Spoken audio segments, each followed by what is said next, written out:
ব্যক্তিগত অর্থ ব্যবস্থাপনা সংক্রান্ত কোনো জ্ঞান যেহেতু আমাদের কোথাও শেখায় না এবং এতদিন ধরে এই বিষয়টা অনুচ্চারিত ছিল বলা যায়, বিশেষ করে আমাদের দেশে।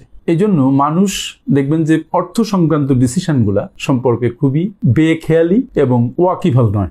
অনেক মানুষ দেখবেন যে একটা বয়সে এসে ভাবে যে অতীতে অর্থ সংক্রান্ত যে ডিসিশনগুলো নিয়েছে খুবই ভুল ডিসিশন হয়েছে, ফলে তার জন্য এখন সাফার করছে। অনেকে দেখবেন যে রিটায়ারমেন্টের সময় ঋণে পরিপূর্ণ, অনেকের কাছে কোনো সঞ্চয় থাকে না, অনেকের লায়াবিলিটি এত বেশি যেটা হ্যান্ডেল করার মতো অবস্থা থাকে না। এই ভুলগুলা আপনারা যদি এড়িয়ে চলতে পারেন তাহলে দেখবেন যে আর্থিক জীবনটা সুন্দর হয়েছে এবং আপনি একসময় যে আর্থিকভাবে সফল হয়েছেন, স্বাবলম্বী হয়েছেন। সুপ্রিয় শ্রোতা, আমার আজকের ভিডিওতে আপনাদের স্বাগতম। আপনারা যারা আমাকে একেবারে নতুন শুনছেন তাদেরকে অনুরোধ করছি, ভিডিওটা ভালো লাগলে আমাদের সাথে থাকুন, ভিডিওটা সম্পূর্ণ দেখুন এবং চ্যানেলটিকে সাবস্ক্রাইব করুন, পেজটিকে ফলো করুন। আর যদি খুব বেশি ভালো লাগে বা আপনার মনে হয় এটা মানুষের জন্য খুব উপকারী, তাহলে এটা সবার মধ্যে ছড়িয়ে দিন। আমি কনফিডেন্ট যে মানুষের জন্য আমাদের প্রত্যেকটা ভিডিও খুব উপকারী। চলুন যাওয়া যাক এবার মূল আলোচনায়।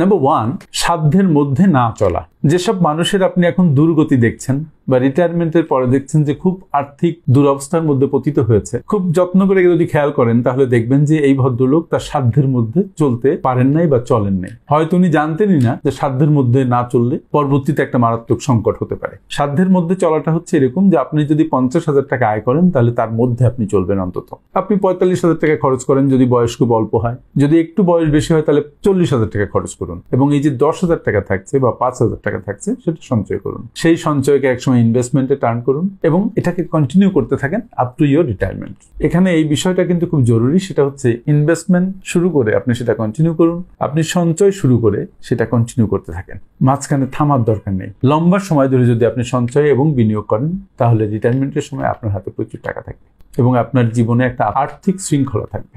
2 নাম্বার আর্থিক ভুলটা কি? বিপদের জন্য সঞ্চয় না করা। আমাদের জীবনে কিন্তু আনসার্টেনিটি বা অনিশ্চয়তাজনিত ঝুঁকি প্রবল। যে কোনো সময়ে আমরা বিপদের মধ্যে পড়তে পারি। আমি এখানে এখন বসে আছি, হয়তো এমন হতে পারে যে আমি উঠতেই পারছি না। আপনি যেখানে কাজ করছেন হয়তো এমন হতে পারে যে আপনি বাড়ি পর্যন্ত পৌঁছতে পারছেন না, অথবা আপনি অসুস্থ হয়ে গেছেন, এমন অসুস্থ হয়ে গেছেন নড়তে পারছেন না। আপনার স্ট্রোক করতে পারে, আপনার হার্ট অ্যাটাক হতে পারে, যে কোনো কাজ হতে পারে, আপনার পরিবারের কারো বিপদ আসতে পারে। তো এই যে বিপদকালীন যে সময়, যখন হয়তো আপনার ইনকামের ফ্লোটা বন্ধ হয়ে যাবে, সেই সময় আপনি চলবেন কিভাবে যদি আপনার ইমার্জেন্সি ফান্ড বা বিপদকালীন ঝুঁকি এড়ানোর জন্য টাকা না থাকে? এই জন্য আমি বারবার বলেছি যে 6 মাস থেকে 1 বছর চলার মতো টাকা আপনি একটা অ্যাকাউন্টে রেখে দিন, এমন ভাবে রেখে দিন যেন সহজে সেই টাকা উঠিয়ে আপনি খরচ করতে পারেন যদি আপনার বিপদ আসে। যারা ইমার্জেন্সি ফান্ড বিল্ড করেন না বা আপদকালীন অবস্থা মোকাবেলার জন্য সঞ্চয় করেন না, তারা যখন বিপদে পড়েন তখন হয় সম্পত্তি বেচেন, না সঞ্চয় ভেঙে খান, সঞ্চয়পত্র থাকলে সেটা বিক্রি করে দেন, করে টাকা নিয়ে সেটা দিয়ে চলেন। শেয়ার মার্কেটে ইনভেস্টমেন্ট থাকলে দাম যদি অনেক কমও হয় তখন সেটা বিক্রি করেন, অথবা সম্পত্তি বিক্রি করেন, অথবা নিজের ভিটে বাড়ি বিক্রি করে ফেলেন। তো দেখেন, যদি আপদকালীন সময়ের জন্য আপনার টাকা থাকতো তাহলে কিন্তু এতগুলো বিপদ আপনার হতো না। আপদকালীন সময়ের জন্য যারা টাকা সঞ্চয় করে না তাদের বিপদ হচ্ছে এই যে তাদের পুরো ফিনান্সিয়াল ডিসিপ্লিনটা ভেঙে যায় এবং প্রচন্ড বিপদের মধ্যে নিপতিত হয় এবং ভবিষ্যতের যে পরিকল্পনা সেটা ব্যাহত হয়। তাই আপদকালীন সময়ের জন্য সঞ্চয় করাটা আমি বলি বাধ্যতামূলক। 3 নাম্বার ভুল হচ্ছে অবসরকালীন সময়ের জন্য সঞ্চয় না করা বা সঞ্চয়কে অবজ্ঞা করা। আমরা যখন কর্মক্ষম থাকি, আমরা যখন আয় করতে থাকি তখন একটা বিষয় ভুলে যাই এটা যে আমাদের যে কোনো সময় আয়ের ফ্লোটা বন্ধ হয়ে যেতে পারে। আবার এটাও ভুলি যে আমরা মনে হয় সারা জীবন অবসরে যাব না, এভাবেই চলতে থাকবে। কিন্তু একটা সময় আপনার বয়স বেড়ে যাবে, অবসর আপনাকে নিতেই হবে, আপনি আর কাজ করতে পারবেন না, আপনাকে অ্যালাউ করা হবে না, আপনার শরীরও আপনাকে অ্যালাউ করবে না। এটা হচ্ছে অবস্থা। তাই যদি হয় তাহলে আপনার যে সময়টা কাজ করছেন এই সময়ে আপনার অবসরের কথা চিন্তা করে সঞ্চয় করা উচিত, বিনিয়োগ করা উচিত।